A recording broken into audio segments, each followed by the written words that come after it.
Hey guys, this is how to fix my GMC app not working. So guys, watch till the end as I discuss multiple solutions, and for Apple users, I will show a step-by-step guide on the left side of the screen.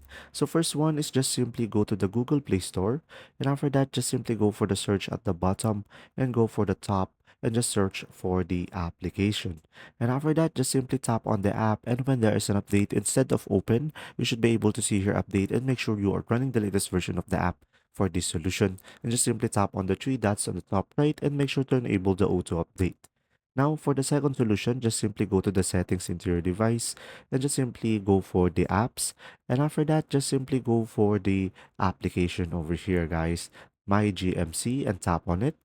And after that, go for the storage and tap on clear cache, and you should be able to fix the issue. But if you're still having problems, just simply go back over here and tap on clear data and tap on OK, and you should be able to reset the app. Now, for the third solution, just simply go to the Google Play Store, and after that, just simply tap on uninstall and just simply tap on uninstall. After that, just simply reinstall the application into your device, and after that, you should be able to fix the issue. And there you go. If you still have issues with the app, just simply comment down below. And if you have any question, just simply comment down below. And thanks for watching.